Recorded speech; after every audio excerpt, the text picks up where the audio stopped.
Hello, my name's Sunde with Sunde White Industries, and today's hot tip for creative brains like yours is to ignore gatekeepers. If you don't know what gatekeepers are, those are people like publishers or editors or museum curators or New York Times writers or critics.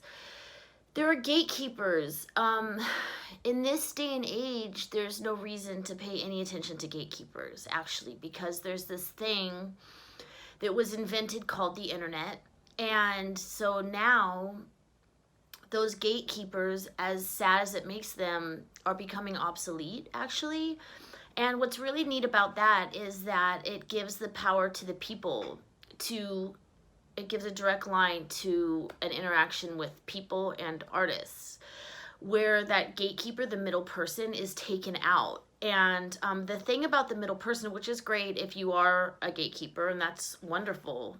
But the thing about you, if you are a gatekeeper, is that you've been assigned that role by someone. We don't know who. We don't know what their aesthetic is, what their background is, what their personal opinion is, what they think is good, how judgy they are. We don't know any of that.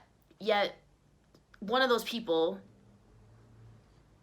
probably a man, hired that gatekeeper.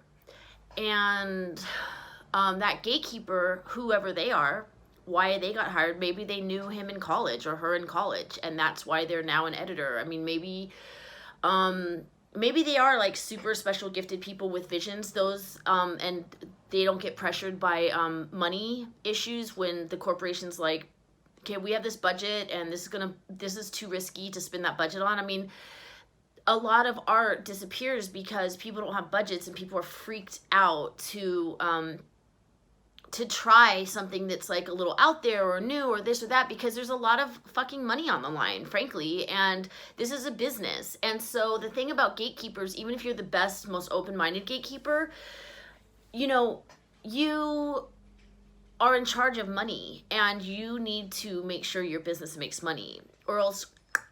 So just a little dog blooper is happening right now where my dog's about to push open the door. I'm just gonna put that out there. Okay, here she comes. Come on, my angel. Come and interrupt mommy's video. Okay. Here she is. Here's Jasmine. Hi, angel. Anyway, Andrea will cut that out. So anyway, that's a really important thing to think about. Like, if you're feeling like sad and rejected by these gatekeepers, first of all, they have really weird agendas that like have nothing to do with really like open-minded love of art, even though a lot of them want to. Like, sometimes it's just not possible. Like, they just need like part 2 and part 3 and part 4 of the same book over and over again. So my point is, if you're a creative person, please don't have your self-esteem be based on if you're being accepted by the gatekeepers or not, because it's just not a pure and true reflection. Like, first of all, you should be doing art that you love. It should just be completely like for yourself, to like that you love or you want to learn about or you want to get better at or you want to write your story, whatever.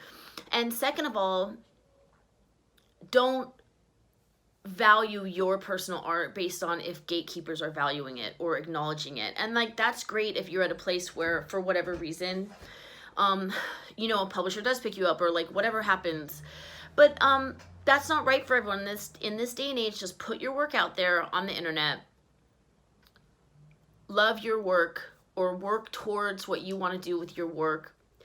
People will see it. Right now, the people, the masses, are the ones that decide on your work, which is really special. I mean, it's really an amazing time.